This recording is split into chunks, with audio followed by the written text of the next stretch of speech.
Chapter 12. Pure Land Buddhism. The next question that I am often asked is what school I practice. My practice is the Pure Land school of Mahayana Buddhism, which is widely practiced in Asia. Though still in its formative years in the West, its roots extend all the way back to ancient India. We generally think in terms of only one Buddha, Shakyamuni, who lived about 2,500 years ago. But since any sentient being can awaken, and innumerable numbers have, there are innumerable Buddhas. Shakyamuni Buddha, after his enlightenment, explained that he saw not only his past lifetimes, but also how the future would unfold. Shakyamuni saw people in our time having more afflictions, worries, and wandering thoughts. Our deep-seated bad habits, having become even more entrenched over thousands of lifetimes, make liberating ourselves solely by our own efforts almost impossible. He knew that to end one's problems and attain lasting happiness, many people would need the help of another Buddha, Amitabha, the Buddha of infinite light and infinite life. Almost all of the teachings by Shakyamuni were the result of his being asked a question. In a departure from the norm, and when the time was right, Shakyamuni initiated the teaching that introduced Amitabha and his Pure Land.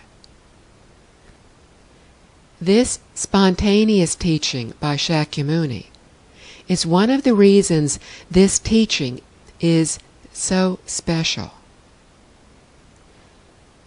In this teaching, Shakyamuni recounted how the Bodhisattva Dharmakara, after witnessing the suffering of sentient beings, spent 5 eons studying all the Buddha lands. Dharmakara then made 48 vows, the fulfillment of which would create the Western Pure Land of ultimate bliss.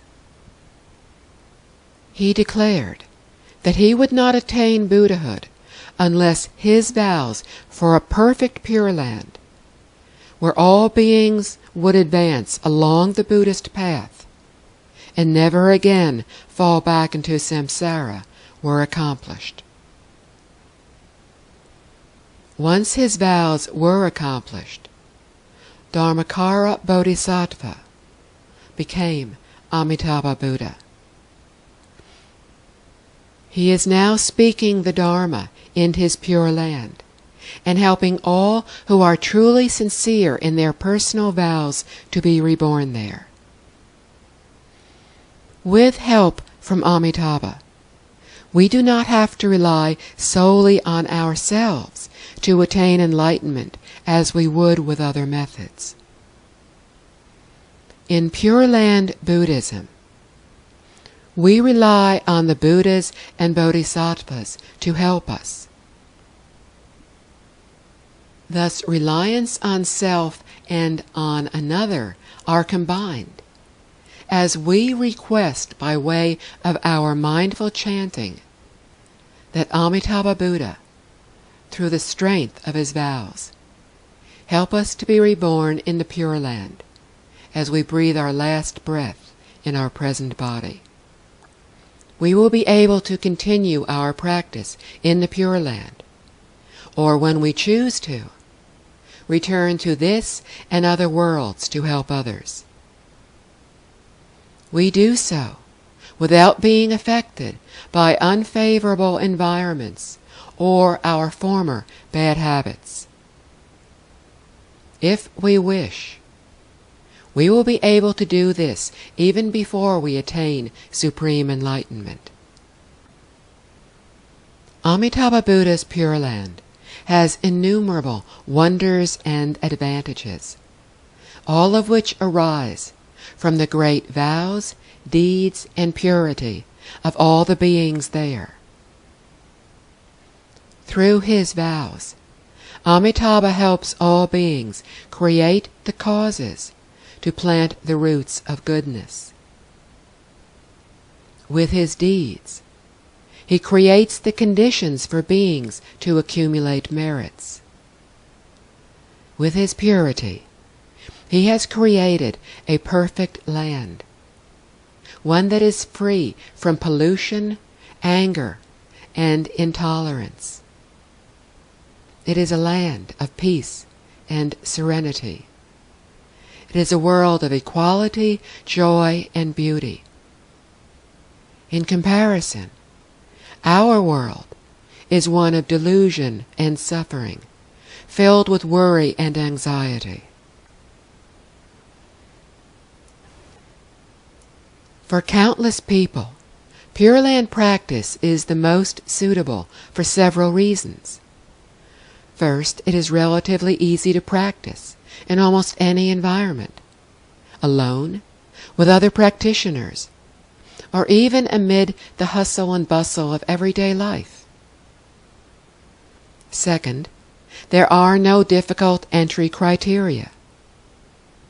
Even if one's abilities and knowledge are modest, with belief, vows, and practice, we will be reborn in the Pure Land.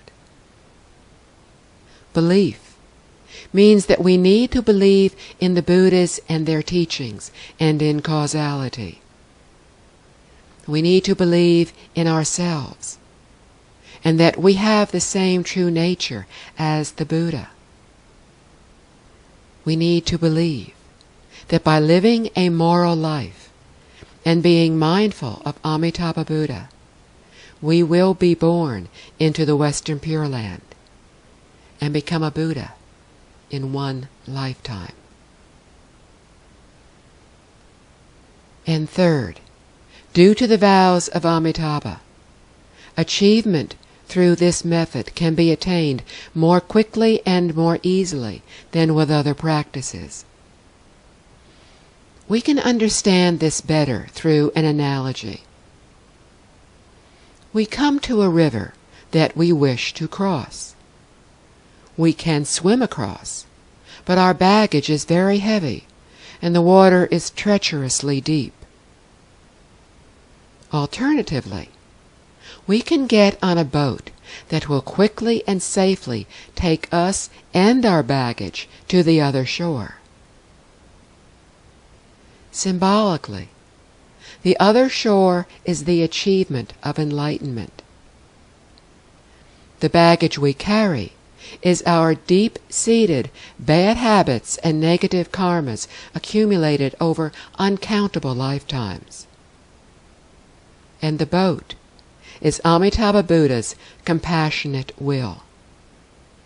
The ticket to board the boat is belief, the sincere vow to be reborn in the Pure Land, and practice, which includes leading a moral life and mindfully chanting Amitabha. The simplest way to practice Pure Land is by chanting Amitabha. Amitabha is the name of Amitabha Buddha in Chinese. It does not matter whether we chant in Chinese, Sanskrit, or any other language, as long as we do it properly. When we chant, the sound of Amitabha rises in our minds.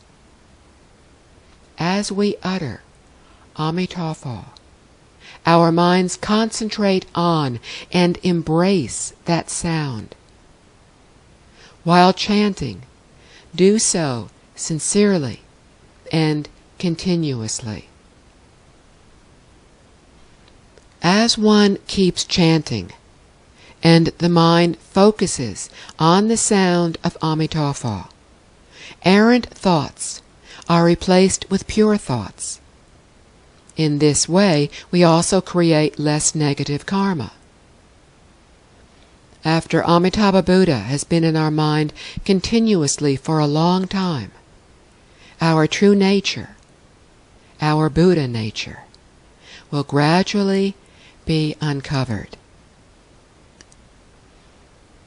Amitabha Buddha is the wise and compassionate teacher who understands everything and who is always thinking of us lifetime after lifetime after lifetime.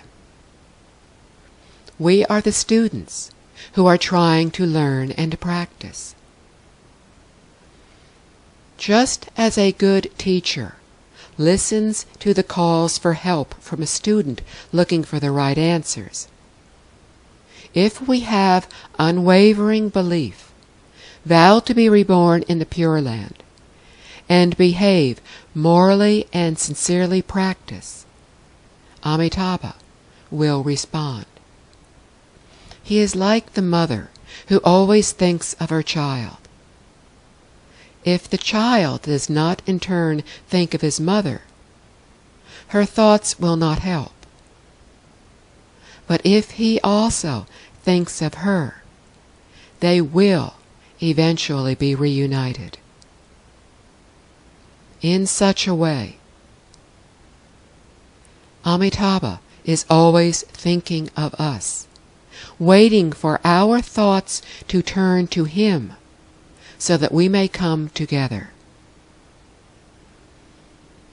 When we chant to the point of single-mindedness with the sole thought of Amitabha, we successfully form a connection with him. In fact, we become one with him. In that instant, we are in the Pure Land, far to the west, and deep within us. As we breathe our last breath in this world, if we can form this connection, this oneness with Amitabha, we will attain our next rebirth in the Western Pure Land and leave suffering behind. And once there, we will have all the time we need to continue our practice and learning. For we will be in the company of Amitabha Buddha and all the Bodhisattvas. They will help us learn all the ways to wisely and compassionately help other beings. This is why I have chosen the Pure Land path. For me, it is the most suitable. It feels absolutely right. The old monk in the story at the beginning of this book summarized the teaching of the Buddha as avoid all that is evil, embrace all that is good, and purify one's mind. How can we do this? Find a new way. Awaken to a new approach. At every moment of our lives, we have a choice. Everything we do will impact others. Eventually, everything will come back to us. We can continue to act based on our erratic thoughts and be pulled frantically one way and then another. Or we can calm our mind and broaden our heart with compassion, discipline, concentration, and wisdom. We can discover the innate goodness that is already within each of us. We can avoid all that is evil, embrace all that is good, and purify our mind. We can awaken to the Buddha within.